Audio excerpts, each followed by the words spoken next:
एक स्त्री ने बुद्ध की शरण में जीवन अपनाने का निर्णय लिया। यह एक परिवर्तनकारी और आध्यात्मिक यात्रा की शुरुआत थी। बुद्ध का जीवन और उनके उपदेशों का प्रभाव हर किसी पर पड़ सकता था, और जब एक स्त्री ने बुद्ध की शरण में आकर अपना जीवन अपनाने का निर्णय लिया, तो यह केवल व्यक्तिगत बदलाव का नहीं, बल्कि समाज में स्त्रियों की भूमिका और उनके आध्यात्मिक उत्थान का भी प्रतीक बन गया। प्रारंभ में उस स्त्री का जीवन सांसारिक और भौतिक दायित्वों में बंधा हुआ था। वह अपने घर परिवार, बच्चों और अन्य जिम्मेदारियों के बीच उलझी हुई थी। लेकिन मन में एक खालीपन और जीवन के वास्तविक उद्देश्य की खोज ने उसे एक नए मार्ग पर चलने के लिए प्रेरित किया। उसकी आत्मा में कुछ था जो उसे यह एहसास दिला रहा था कि संसार की भौतिक सुख सुविधाओं में सच्चा शांति और आनंद नहीं मिल सकता। उसने सोचा कि कुछ ऐसा होना चाहिए जो इस जीवन के सत्य को समझा सके और उसे स्थायी शांति की प्राप्ति दिला सके।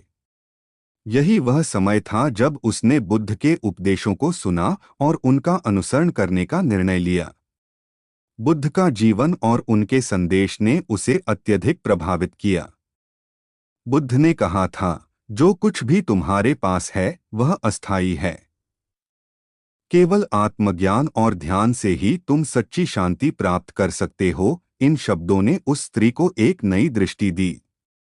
उसने यह समझा कि संसार की अस्थिरता और दुखों से मुक्ति केवल अपने भीतर की शांति को खोजने में ही है। बुद्ध की शरण में आने के बाद उस स्त्री ने सबसे पहले अपने अंदर की आवाज को सुनने की शुरुआत की। वह नियमित रूप से ध्यान और साधना करने लगी, जिससे उसके मन में शांति और एकाग्रता आई। ध्यान के माध्यम से उसने अपने अंदर के डर, घबराहट और संकोच को परास्त किया। अब वह स्वयं को बेहतर तरीके से समझने लगी और जीवन के प्रति उसका दृष्टिकोण बदलने लगा। वह अब किसी भी परिस्थिति में दुखी होने के बजाय उन सभी अनुभवों को एक सीख के रूप में लेने लगी। बुद्ध की शरण में आकर उस स्त्री ने अपने जीवन को पूरी तरह से आत्मनिर्भर और संतुलित बनाने का प्रयास किया। वह अब केवल अपने परिवार और समाज के लिए ही नहीं, बल्कि स्वयं के लिए भी जीने लगी थी। वह जान गई थी कि असली शांति बाहरी संसार से नहीं, बल्कि भीतर से आती है। बुद्ध के उपदेशों ने उसे यह समझने में मदद की कि जीवन का उद्देश्य केवल सांसारिक सुख सुविधाओं की प्राप्ति नहीं है, बल्कि आत्मज्ञान, प्रेम और अहिंसा की प्राप्ति है। बुद्ध ने कभी कहा था, अपनी भावनाओं को नियंत्रित करो और तुम अपने जीवन को नियंत्रित कर सकोगे। इस उपदेश को समझते हुए उस स्त्री ने अपने जीवन में शांति और संतुलन बनाए रखने के लिए प्रयास किए। उसने अपनी भावनाओं और प्रतिक्रियाओं को आत्मनियंत्रण के माध्यम से नियंत्रित किया, जिससे उसकी मानसिक स्थिति में सुधार हुआ। अब वह किसी भी परिस्थिति में न तो क्रोधित होती, न ही तनावग्रस्त होती। वह अपने भीतर के शांति स्रोत को पहचान चुकी थी और उसे हमेशा बनाए रखने की कोशिश करती थी। उस स्त्री ने बुद्ध के उपदेशों के आधार पर एक नई जीवन शैली अपनाई। उसने अपने शरीर, मन और आत्मा को संतुलित रखने के लिए नियमित रूप से योग और ध्यान किया। उसने अहिंसा, सत्य, प्रेम और त्याग को अपने जीवन का हिस्सा बना लिया। अब उसका हर कदम, हर कार्य, हर विचार इन सिद्धांतों के अनुसार होता था। वह दूसरों के प्रति सहानुभूति और करुणा से भरी हुई थी। समाज में स्त्रियों के अधिकारों और उनके योगदान को लेकर भी वह सजग थी और दूसरों को प्रेरित करने का प्रयास करती थी। उसका जीवन अब पूरी तरह से बदल चुका था। वह न केवल अपने आत्मिक विकास की दिशा में बढ़ रही थी, बल्कि दूसरों को भी अपने जीवन में शांति और संतुलन लाने के लिए प्रेरित कर रही थी। उसके जीवन में जो परिवर्तन आया, वह किसी चमत्कार से कम नहीं था। अब वह अपनी कठिनाइयों और चुनौतियों को एक नई दृष्टि से देखती थी। वह जानती थी कि दुखों से मुक्ति केवल सही दृष्टिकोण और आत्मज्ञान से प्राप्त की जा सकती है, न कि भौतिक दुनिया की दौलत और प्रतिष्ठा से। बुद्ध के आशीर्वाद से वह स्त्री न केवल अपनी आत्मिक यात्रा में सफल रही, बल्कि अपने समाज में भी एक सकारात्मक परिवर्तन लाने में सक्षम हो पाई। उसने यह सिद्ध कर दिया कि सच्ची शांति और संतुलन पाने के लिए किसी लाने में सक्षम हो पाई। उसने यह सिद्ध कर दिया कि सच्ची शांति और संतुलन पाने के लिए किसी भी प्रकार के बंधन और दायित्वों को छोड़ने की आवश्यकता नहीं है, बल्कि अपनी आंतरिक दुनिया को समझने और नियंत्रित करने की जरूरत होती है। इस प्रकार बुद्ध की शरण में एक स्त्री ने अपने जीवन को नया दिशा दी।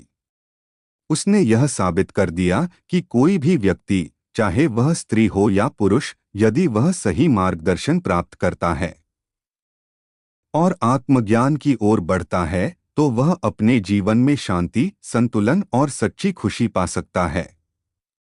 गौतम बुद्ध के जीवन और उनके विचारों का प्रभाव दुनिया भर में व्यापक रहा है। उनका जीवन और उनकी शिक्षाएं आज भी लोगों के लिए प्रेरणा का स्रोत हैं।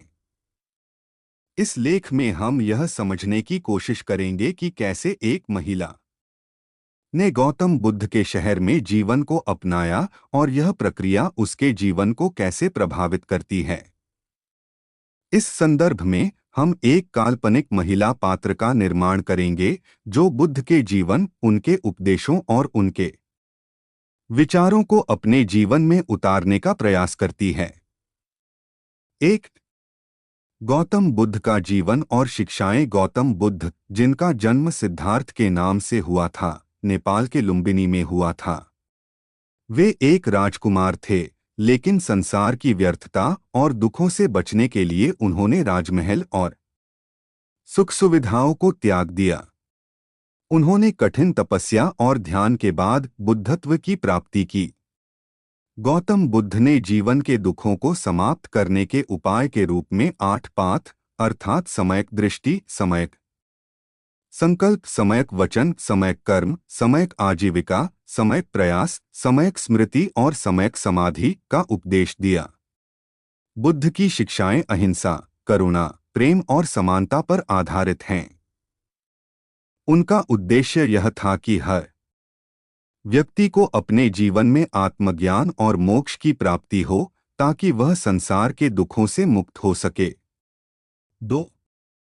गौतम बुद्ध का शहर और उसका सांस्कृतिक महत्व। गौतम बुद्ध ने अपने जीवन का अधिकांश समय भारत और नेपाल के विभिन्न हिस्सों में बिताया। उनके प्रमुख उपदेश स्थानों में बुद्धगया, सारनाथ और कुशीनगर शामिल हैं। बुद्धगया वह स्थान है जहां गौतम बुद्ध को ज्ञान की प्राप्ति हुई थी। यह स्थान आज भी बौद्धों के लिए अत्यधिक महत्व रखता है। यह शहर केवल एक धार्मिक केंद्र नहीं था, बल्कि यह एक सांस्कृतिक और बौद्धिक केंद्र भी था। यहाँ पर बुद्ध के शिष्यों ने उनके उपदेशों को फैलाया और बौद्ध धर्म की नींव रखी। इस शहर में बौद्ध भिक्षु, योगी और साधक नियमित रूप से आते थे। यहाँ की शांति, ध्यान और साधना का वातावरण एक अद्वितीय अनुभव प्रदान करता था। 3. स्त्री का गौतम बुद्ध के शहर में जीवन। अब हम कल्पना करते हैं कि एक महिला जो गौतम बुद्ध के उपदेशों से प्रेरित है, ने बुद्धगया में जीवन अपनाया। उसका नाम लक्ष्मी रखा गया है। लक्ष्मी एक ग्रामीण महिला थी जिसने अपनी जिंदगी में बहुत संघर्ष किया था। वह बचपन से ही एक सख्त और निर्धन परिवार में पली बढ़ी थी, लेकिन उसकी आत्मा में एक अनकही शांति और प्रेम था। उसने जीवन के सभी दुखों को महसूस किया था और उसे यह समझ में आ गया था कि जीवन का उद्देश्य केवल भौतिक सुख सुविधाओं में नहीं है, बल्कि आत्मिक उन्नति और मानसिक शांति में है। लक्ष्मी का ध्यान बौद्ध धर्म की शिक्षाओं पर केंद्रित था। उसने सुना था कि गौतम बुद्ध ने दुखों के कारणों को पहचानने और उन्हें समाप्त करने के उपायों को बताया था। उसकी इच्छा थी कि वह बुद्धगया पहुंचे और वहां की शांति और साधना का अनुभव करे। 4. बुद्धगया में जीवन का परिवर्तन। लक्ष्मी जब बुद्धगया पहुंची तो उसने देखा कि यह स्थान सच में शांति और ध्यान का केंद्र था। यहाँ के बौद्ध भिक्षु और साधक ध्यान में डूबे हुए थे और बुद्ध के उपदेशों को ध्यानपूर्वक सुन रहे थे। लक्ष्मी ने महसूस किया कि यहाँ की हवा में एक विशेष प्रकार की ऊर्जा और शांति थी। लक्ष्मी ने तय किया कि वह अपने जीवन को पूरी तरह से बदलने की कोशिश करेगी। उसने अपनी जिंदगी में अहिंसा, दया, करुणा और साधना को अपनाना शुरू किया। वह प्रतिदिन बुद्ध के उपदेशों का अध्ययन करती, ध्यान करती और अपनी आत्मा को शुद्ध करने का प्रयास करती। धीरे धीरे उसने अपनी पुरानी आदतों और विचारों को छोड़ दिया और एक नई दिशा में कदम बढ़ाया। 5. ध्यान और साधना के माध्यम से आत्मिक उन्नति। लक्ष्मी ने बौद्ध साधनाओं को पूरी तरह से अपने जीवन में उतारा। उसने एक साधिका के रूप में ध्यान के माध्यम से अपने मन को नियंत्रित करना शुरू किया। ध्यान से उसे मानसिक शांति मिलती और वह अपनी इच्छाओं और संवेदनाओं को समझने और नियंत्रित करने की कोशिश करती। बुद्ध के उपदेशों को समझते हुए लक्ष्मी ने 4 आर्य सत्य, दुख का अस्तित्व, दुख का कारण, दुख का निराकरण और दुख को समाप्त करने का मार्ग, और 8 पाथ, सम्यक दृष्टि, सम्यक संकल्प, सम्यक वचन आदि को अपने जीवन का मूलमंत्र बना लिया। 6. महिला का समाज में योगदान। बुद्धगया में रहने के दौरान लक्ष्मी ने महसूस किया कि वह न केवल अपनी आत्मा की उन्नति कर सकती है बल्कि समाज के लिए भी कुछ कर सकती है। वह बौद्ध समुदाय के साथ मिलकर गरीबों और जरूरतमंदों की मदद करने लगी। लक्ष्मी ने बौद्ध भिक्षुओं और भिक्षुणियों के साथ मिलकर ध्यान, साधना और शिक्षा की विशेष कक्षाएं शुरू की, जिससे महिलाएं भी बौद्ध धर्म के बारे में समझ सकें और अपनी जिंदगी को सकारात्मक दिशा में बदल सकें। लक्ष्मी का मानना था कि महिलाएं भी समाज में समान अधिकार रखती हैं और उन्हें आत्मज्ञान की प्राप्ति का पूरा हक है। इस प्रकार उसने बौद्ध धर्म की शिक्षाओं का प्रचार किया और अन्य महिलाओं को भी जागरूक किया। 7. लक्ष्मी की यात्रा का अंत। लक्ष्मी ने अपने जीवन के अंतिम वर्षों में बौद्ध धर्म के सिद्धांतों को पूरी तरह से आत्मसात किया और एक साध्वी की तरह जीवन बिताया। उसने अपने सारे पुराने दुखों को समाप्त कर लिया और आत्मज्ञान की ओर कदम बढ़ाया। उसकी जिंदगी का उद्देश्य अब सिर्फ दूसरों की मदद करना और उनके दुखों को कम करना था। लक्ष्मी ने यह साबित किया कि गौतम बुद्ध के उपदेशों का पालन करके कोई भी व्यक्ति, चाहे वह स्त्री हो या पुरुष, अपने जीवन को पूरी तरह से बदल सकता है। उसके जीवन में शांति, सुख और संतोष था और उसने अपने आसपास के लोगों को भी यही सिखाया। निष्कर्ष: गौतम बुद्ध के जीवन और उनकी शिक्षाओं ने केवल पुरुषों बल्कि महिलाओं के जीवन में भी महत्वपूर्ण परिवर्तन किए हैं।